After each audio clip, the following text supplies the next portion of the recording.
নমস্কার বন্ধুরা, আমি ঋত্বিক আর আমাদের চ্যানেল ভবিষ্যৎ দৃষ্টিতে সকলকে স্বাগত জানাই। বন্ধুরা, আগামী 16ই মার্চ 2026 থেকে শুরু হতে চলা যে সপ্তাহ, সেই সপ্তাহটি সিংহ রাশির জাতক বা জাতিকাদের কেমন কাটতে চলেছে তাই নিয়েই আমাদের সাপ্তাহিক রাশিফল।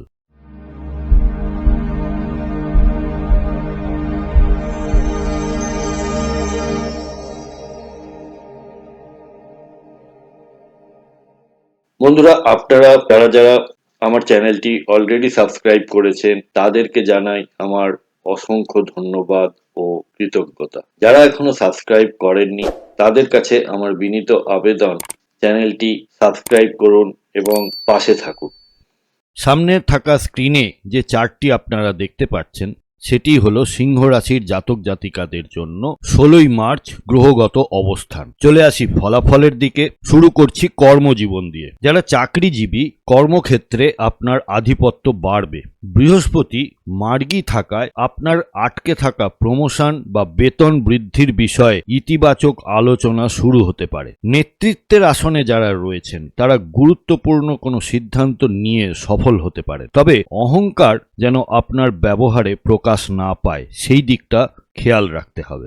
ব্যবসায়ীদের জন্য এটি এক্সপ্যানশন বা সম্প্রসারণের সময়। যারা পৈতৃক ব্যবসা বা সরকারি কোনো কন্ট্রাক্টের সঙ্গে যুক্ত তারা বড় কোনো অর্ডার পেতে পারেন। নতুন অংশীদারিত্বের মাধ্যমে ব্যবসা বড় করার সুযোগ আসবে, তবে বিনিয়োগের ক্ষেত্রে পেপার ওয়ার্কগুলো নিজে ভালো করে খতিয়ে দেখতে হবে। অর্থ ও সম্পদের দিক থেকে এই সপ্তাহটি আপনাকে যথেষ্ট স্বস্তি দেবে। আয়ের পথ মসৃণ হবে এবং একাধিক উৎস থেকে অর্থ আসার সম্ভাবনা রয়েছে। যারা নতুন গাড়ি বা দামি ইলেকট্রনিক্স কেনার কথা ভাবছেন তাদের জন্য সপ্তাহের মাঝামাঝি সময়টি শুভ।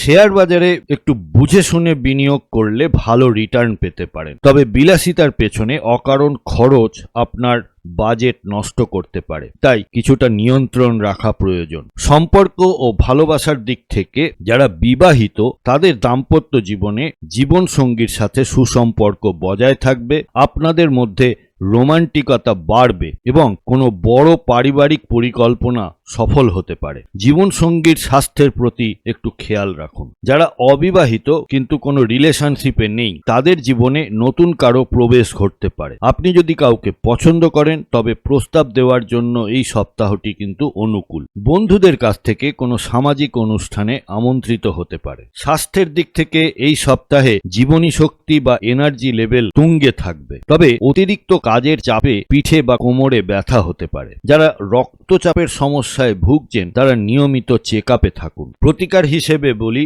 প্রতিদিন সকালে সূর্য প্রণাম করুন এবং ভিটামিন সমৃদ্ধ খাবার খান। শরীরকে ডিহাইড্রেশনের থেকে বাঁচাতে জল পান করুন। আর এই সপ্তাহে আপনার ভাগ্যকে আরও উজ্জ্বল করতে প্রতিদিন সকালে উদীয়মান সূর্যকে তামা বা পিতলের পাত্রে জল অর্পণ করুন, অর্থাৎ অর্ঘ্য প্রদান করুন।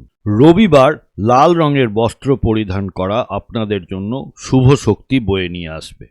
বন্ধুরা, প্রতিবেদনটা যদি ভালো লেগে থাকে তাহলে প্লিজ লাইক, কমেন্ট, শেয়ার করতে ভুলবেন না।